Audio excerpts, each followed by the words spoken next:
Well, each and every morning this past week, I have been praying with today's gospel message.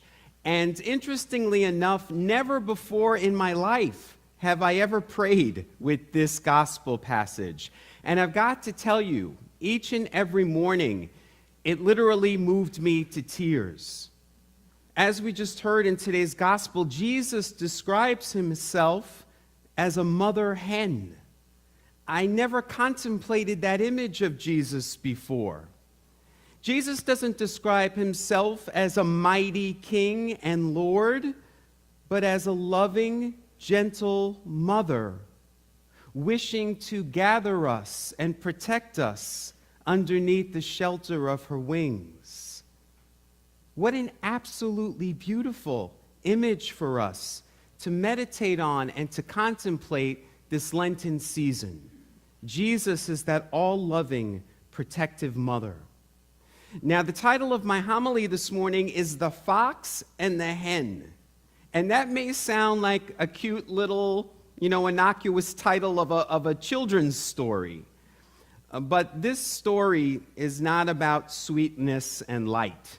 This story is about danger and death. As we just heard, the Pharisees are warning Jesus that King Herod is out to kill him. And that may be surprising for you, because throughout the Gospels, the Pharisees are the ones who usually want to trick Jesus. They usually want to get Jesus in trouble.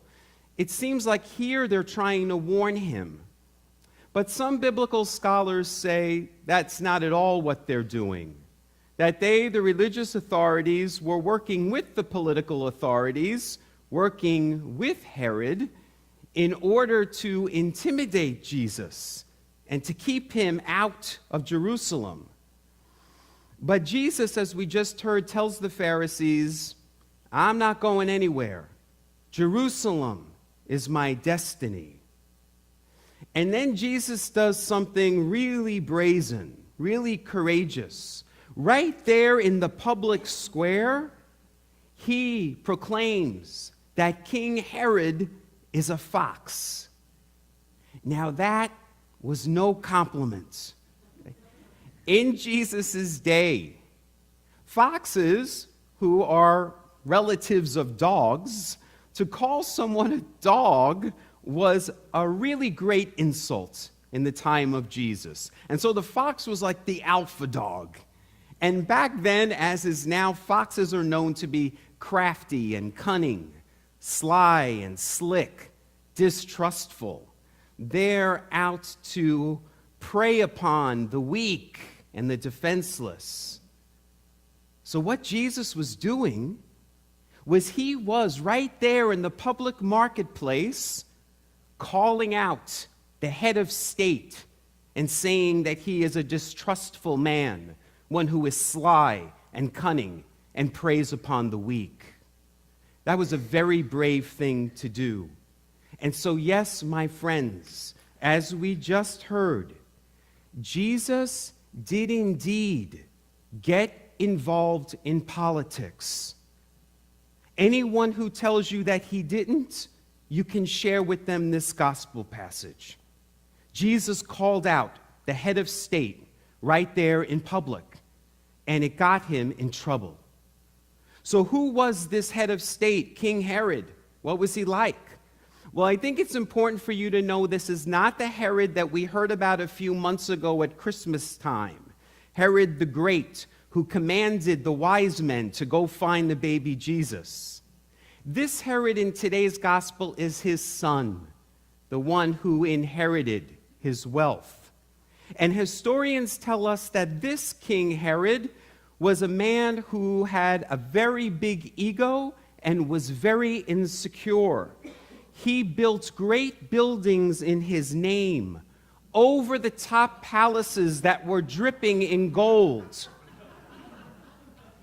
This King Herod built walls around Jerusalem. And this King Herod was the bully who had Jesus' cousin, John the Baptist, beheaded. And if you remember that story, he did it to please his daughter, who just did an erotic dance for him. As I said, this is no children's story, but it is a very timely story, isn't it? Jerusalem, in the time of Jesus, was not unlike what we are experiencing today. It was a time of great conflict and discord, and it was a time where those who were most vulnerable, the people Jesus called the least of these, it was a time where they were being preyed upon by the religious and political authorities, these foxes.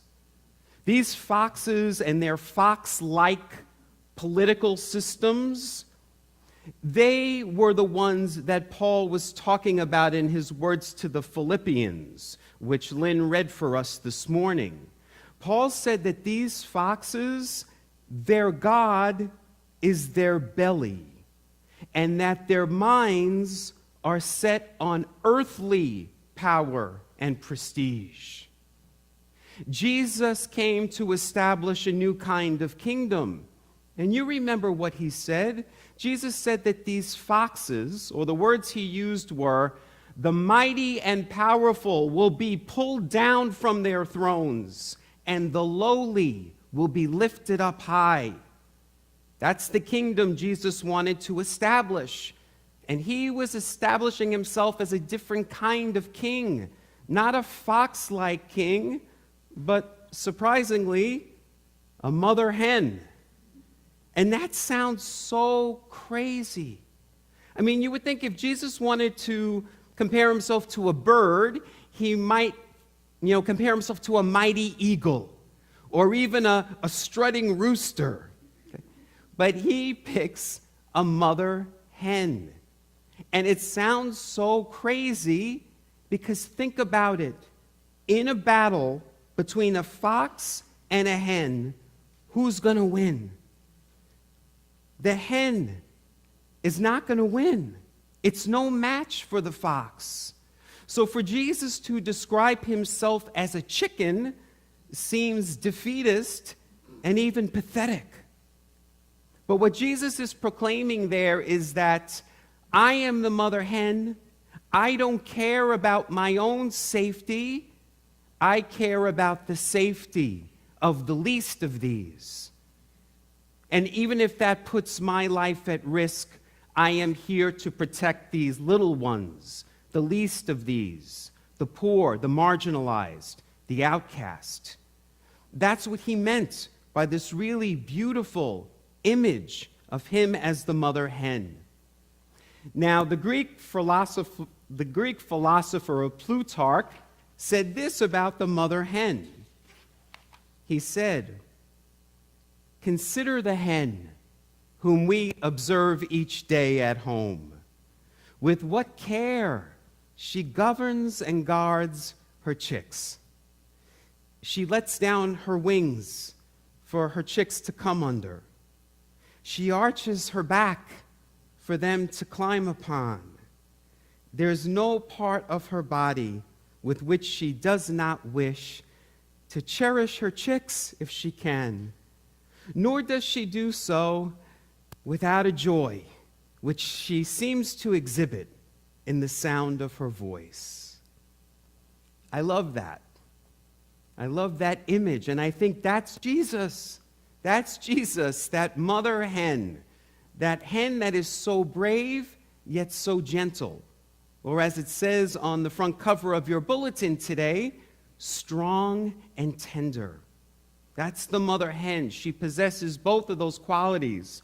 As we heard in our words of integration and guidance this morning, she can sense when danger is approaching, and she alerts her chicks to that danger, and she hides them underneath her wings. She puts herself between the danger and her chicks.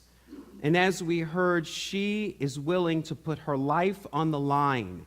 She is willing to die to protect those chicks.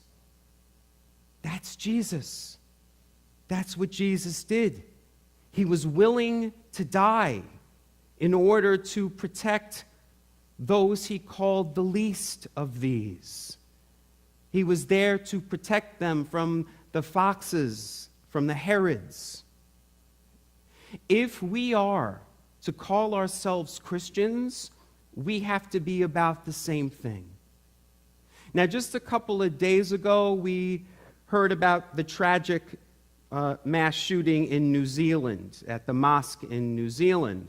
And there are so many incredible stories that we've been hearing on the news since then about the bravery of the people inside.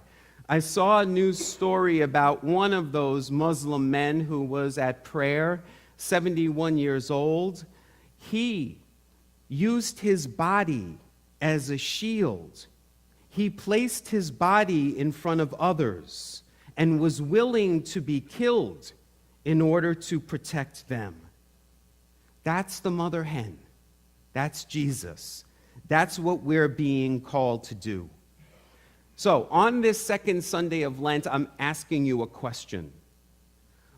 In the battle between the foxes and the chicks of today, what's happening right now in our nation and in our world, whose side are you on? Are you on the side of the foxes, the Herods of our day, with their crafty ways, those who prey upon the weak and defenseless? Or you are on the side of the chicks, the least of these, the poor, the marginalized, the outcast? You're called to be Jesus, the Christ on earth. You're called to be the mother hen. If we are to call ourselves Christians, we have to use our wings in order to protect the least of these. And that is the image that brought me to tears this week in prayer. Because as I consider Jesus as the mother hen protecting the least of these, an image popped in my head of those wings being pinned to a cross.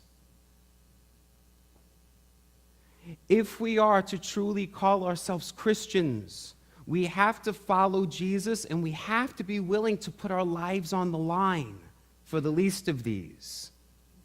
We have to be willing to make that sacrifice, to put ourselves in danger. We have to be willing to do what Jesus did in today's gospel. We've got to go out into the public square, and we have to call out the Herods of our day. And we have to do everything we can to protect the least of these from the harm that is being done to them.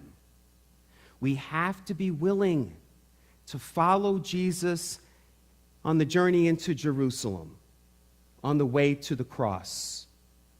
We have to be willing to walk with him through resistance and suffering and pain, but remind ourselves along the journey to take time to rest under the protective shelter of his wings. Namaste.